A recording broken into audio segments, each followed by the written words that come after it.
Assalamualaikum warahmatullahi wabarakatuh. Jumpa lagi bersama saya Dedi Chandra.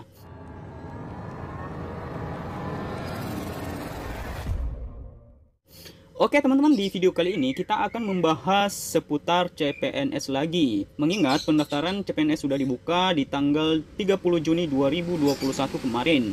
Nah, di kesempatan kali ini sesuai dengan judul dan thumbnail yang kalian lihat, bahwa saya akan memberitahukan kepada kalian semua bagaimana cara memilih formasi yang tepat agar nantinya teman-teman saat mendaftar, teman-teman tidak memiliki saingan yang banyak. Artinya teman-teman di satu instansi yang kalian pilih itu pelamarnya hanya sedikit. Dan ini sesuai dengan pengalaman saya di tahun 2019 kemarin saat memilih formasi, dan di instansi yang saya lamar itu hanya 3 orang yang melamar teman-teman. Dan otomatis saingan kita tidak banyak.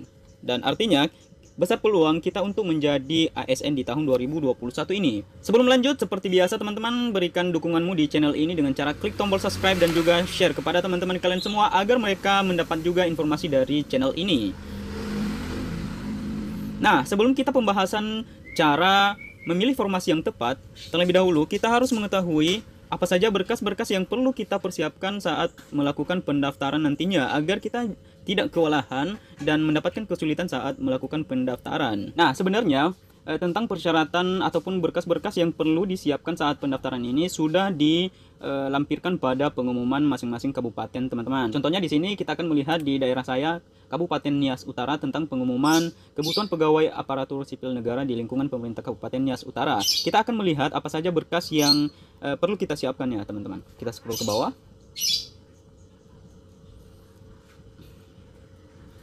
Ya, ini dia kelengkapan berkas lamaran CPNS. Yang pertama, berkas lamaran CPNS yang diunggah pada saat pendaftaran pada portal SSCASN dengan kelengkapan sebagai berikut. Nah, artinya teman-teman saat melakukan pendaftaran nanti, kalian harus memastikan bahwa berkas-berkas kalian itu sudah kalian persiapkan sedini mungkin agar saat melakukan pendaftaran nanti teman-teman tidak mendapatkan kesulitan karena sudah dipersiapkan terlebih dahulu. Nah, apa saja berkas yang dimaksud tersebut teman-teman? Yaitu salah satunya itu surat lamaran yang ditulis tangan memakai tinta warna hitam, rapi, tidak memiliki coretan, dan ditandatangani asli di atas meterai 10.000 yang ditujukan kepada Bupati Nias Utara di Lotu. Nah, formatnya nanti sudah terlampir teman-teman. Ini dia formatnya, tapi di sini kan yang diketik. Nah, teman-teman nanti memiliki tugas untuk menulis tangan. Bagaimana cara penulisan surat lamarannya nanti teman-teman bisa melihat di kolom deskripsi cara menulis surat lamaran CPNS. Saya sudah buatkan videonya. Dan seterusnya yaitu pas foto terbaru berlatar belakang warna merah. Ya, pas foto terbaru ini ukurannya sesuai dengan yang disyaratkan pada portal SSCASN nanti saat pendaftaran. Seterusnya, kartu tanda penduduk KTP yang masih berlaku. Pastikan KTP teman-teman masih berlaku dan belum nonaktif ya teman-teman.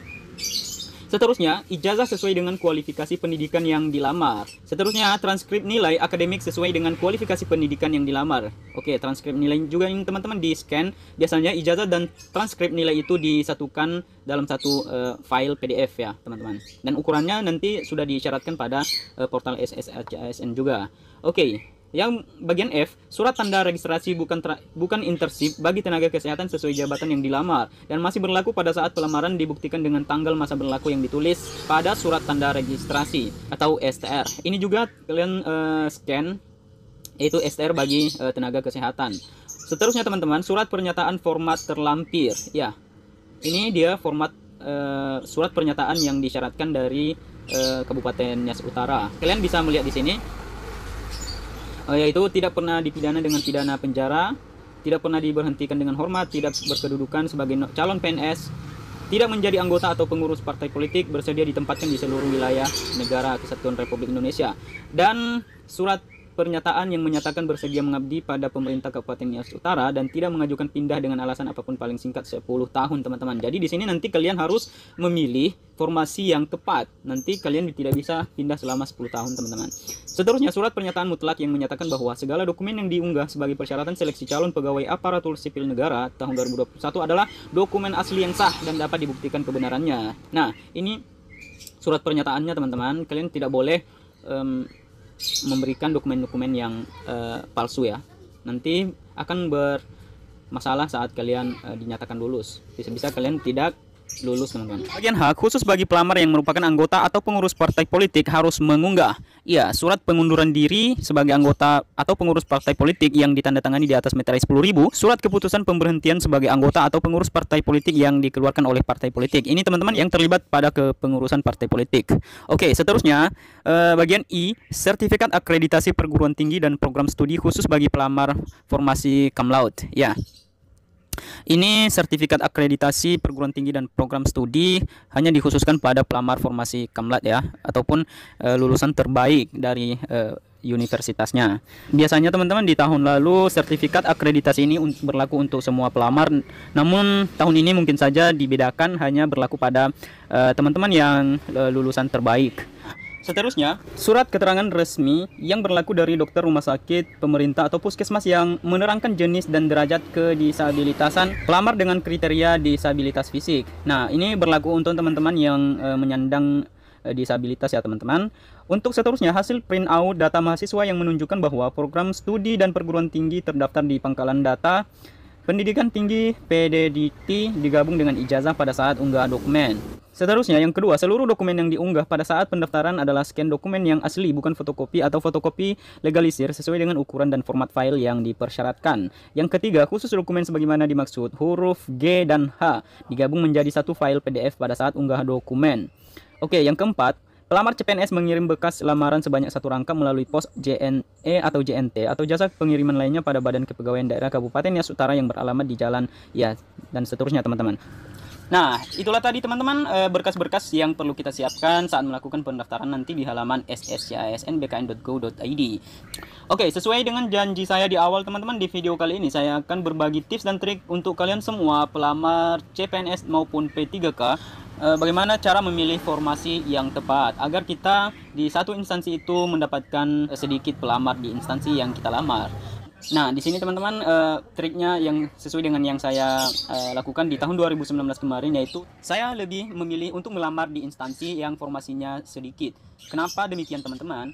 Karena secara otomatis banyak pelamar lebih cenderung memilih instansi-instansi yang formasi penerimaannya banyak. Contoh, di instansi A formasi yang dibutuhkan adalah 5 orang, sedangkan di instansi B yang diterima hanya 1 formasi saja. Otomatis para pelamar itu teman-teman akan memilih formasi yang 5 orang, sedangkan formasi yang 1 orang ini ditinggalkan teman-teman. Dan otomatis di formasi 1 orang ini tidak akan banyak yang melamar, karena yang besar peluang adalah yang 5 orang ini. Tentunya yang 1 ini sudah ditinggalkan. Nah, disinilah kesempatan teman-teman untuk memilih formasi di instansi yang formasinya itu 1 orang saja. Ini trik yang saya gunakan di tahun 2019 kemarin. Dan trik kedua teman-teman, kalian saya anjurkan untuk memilih formasi yang dekat-dekat saja dengan wilayah kalian ataupun daerah kalian. Kenapa? Biasanya pelamar itu cenderung memilih formasi yang agak jauh, yang sangat jauh ataupun terpencil. Kenapa? Karena yang mereka pikirkan bahwa di tempat yang jauh itu akan sedikit pelamarnya, sehingga banyak teman-teman kita yang lebih cenderung memilih ke sana, sehingga formasi ataupun instansi yang terdekat itu ditinggalkan juga teman-teman. Nah, di situ juga kalian memiliki peluang besar untuk melamar di instansi terdekat tersebut, karena otomatis pelamar di situ akan cenderung lebih sedikit teman-teman. Menurut saya itu adalah trik yang paling jitu ya, sesuai dengan apa yang saya lakukan di tahun 2019 kemarin. Kenapa? Buktinya adalah di instansi yang saya lamar di tahun 2019 kemarin itu teman-teman hanya 3 orang saja termasuk saya. Hanya 3 orang termasuk saya, dan kebetulan instansinya juga sangat dekat dengan rumah saya itu teman-teman. Sehingga pada akhirnya saya bisa lolos CPNS di tahun 2019 kemarin. Dan untuk teman-teman yang melamar di P3K guru, itu pemilihan formasi sendiri tidak saya sampaikan, karena teman-teman P3K itu hanya bisa melamar di instansi di mana dia bertugas dan tidak bisa melamar di instansi yang lainnya. Jadi untuk teman-teman P3K tidak ada trik khusus untuk kalian. Oke. Dan saya rasa video kali ini cukup sampai di sini teman-teman. Semoga dapat memberikan manfaat kepada kalian semua, dan saya doakan kalian dimudahkan oleh Allah Subhanahu wa taala untuk menjadi ASN di tahun 2021 ini, dan sampai jumpa di video saya selanjutnya. Wassalamualaikum warahmatullahi wabarakatuh.